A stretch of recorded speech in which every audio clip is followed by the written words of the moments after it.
Hey guys, Nathanias here, coming at you with a little bit of a new sort of tutorial thing. I want to do more of these, so I figured, why not? I'll turn that sound on. I feel like this kind of useful things that I can try to help impart onto you guys to help you in your StarCraft laddering experience. This particular segment, if you notice from the title of the video, is going to be holding a Blink Stalker with an observer. 4-gate all-in, basically. This can come in a couple of varieties. You can have 3 gateways with a faster observer and, weird tech cuts. But for the most part, this game is a general cover of what you're going to see from a Protoss player. A couple of scouting tips, as well as clearing the notion that certain builds are required. In this game, I'm the red Terran player in the top right. Our all-in friend will be the blue Protoss in the bottom left, the Prophet.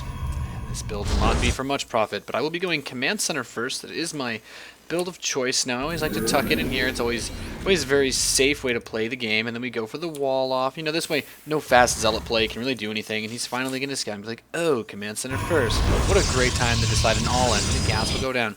I'm going at X2 speed just because I don't want to, dilly-dally with all the meanderings at the beginning. It's command center first. It's a very straightforward build. I actually got my second barracks a little bit later, so I'm going to be a little bit more on top of getting my natural bunker down. Just because it was pretty late. But as we can see, let's go to my perspective at this point. So I went into his base and I scouted that he was going for this second gas. My SCV, I always want to try to stick around in areas. I try to stay around, and I actually managed to dodge that stalker and get in and see more. I say, okay, well, so 2 gas. I saw something was building there. Okay, it's another gateway. Okay, it's like another gateway. So now we're a little bit skeptical. And I want to go and check around for proxies because this is the kind of map where you get these double gas 3 gateways. If he has a proxy robotics facility, there's a lot of damage that your opponent can do to you. And in this particular game, I get a little bit lucky with my scout.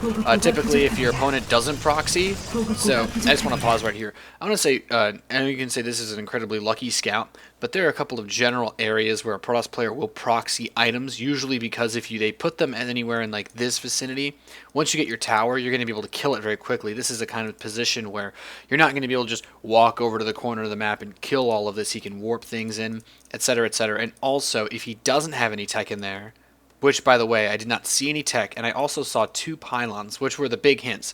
Big hints where you didn't kill, if you don't kill the probe that comes in to scout you, that probe being this little bugger, and you don't see a 3rd pylon, it means it's either hidden somewhere in his base and you can scan, or you can check regular proxy spots. And I felt like, based on my vision, I feel like I did a pretty decent job of scouting. I missed this little corner, but I don't know. Anyway, continuing on with the replay, we're going to see our opponent is going for the link, and this is more of a scouting. If you work on proper scouting techniques, you should be able to handle a lot of these things. But my immediate reaction is going to be once these 2 barracks complete, I'm going to be going for a fast. We still remember to get our engineering bay. I'm going for fast double tech lab on my barracks. I'm not going to get a reactor on this because my money needs to be focused on being spent towards marauders. And there's a certain way I like to lay turrets out, specifically on this map. One right here, just basically because in order for a stalker to shoot it, kind of has to get in this weird choke. Okay, I sent a marine to scout. Oh goodness, he's got 4 gateways, and I saw Twilight Council. Whatever will he do? So at this point, this is the kind of setup you want to have, and I like this turret here because this will also cover for Dark Templar coming in anywhere here. Dark DTs can sort of run by if you don't kill them in time, but you can always throw a supply depot or something down. But that wasn't what I had scouted this game. So now we have a nice little spot where you can see any observers that come up. And in this game, we are going to get a little bit lucky in terms of killing the first observer. But you see the kind of general layout you want to have. The big thing that a Blink Stalker build relies on is he wants to poke the front and drag the army down so that he can blink into the main, kill units, and walk out. Now, we did get the observer pretty much for free. Now, I'm going to slow it down. So we start to get our Protoss opponent is going to be engaging. And Stim, Stim's not just not done yet, right? Or concussive show just isn't done yet. Or your factory, you don't have your medevacs out. These are all very expensive things that take a while to build. So now, our opponent is going to be, okay, well now he has his second observer. But even if we imagine, I'm just going to pause this, if we imagine a world where we take away 4 of these stalkers and he has the first observer, what is he going to do to the double marauder in the bunker with the SCVs there to repair, But the whole point of the Blink Stalker build is that you get in, you do damage, you get out, you build more stuff, and you slowly pick the Terran apart on one base. in this game, we're going to see that the defense is set up. He has to lose things if he commits. Let's actually shoot my own missile real quick there. He has to lose things. Looking at the unit's loss type, he's done okay so far, but now that's 2 Stalkers done.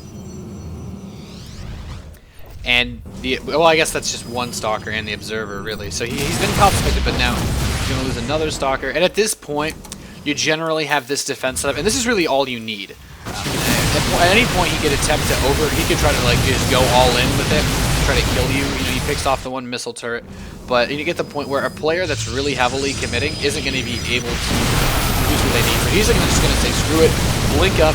I'm going to send units to the bottom of the ramp, and I'm just going to pull all my SCVs and kill them. And the important thing to note is if you look at the worker count, it's 43 SCVs to 25 probes. I could lose all of these and still be in a very good position with double mule. So just continuing on. And they just kind of get a surround on their units. They kind of get a little bit of desperation. And that is pretty much how you hold a Blink Stalker 4 gate with an Observer. I have other replays. Maybe I'll find a better one if you guys ask, where I didn't get so lucky with scouting. But this is more of a general thing of what you want to do once you scout it. Proper scouting techniques. You know, if you want to know if your opponent's proxying you, if you go on their main and they only have 2 pylons or on standard scouting time and they don't hide, you know, if you don't see a 3rd pylon sitting around somewhere, then it's probably being proxied. And also, if you do see a 3rd pylon sitting in this corner, you can take a wild guess and maybe scan so that you can see that area at around 7.5 minutes as a general save point. But in this game, I just kind of took a couple of basic scouting things into account, and I said, well, I mean, he technically speaking could have gone for what, a Warp Prism 4 gate, right? Like, oh my god, well, I saw a Twilight Council. But that's pretty much it for now. I thank you all guys for watching, and yeah, good luck on ladder. Peace.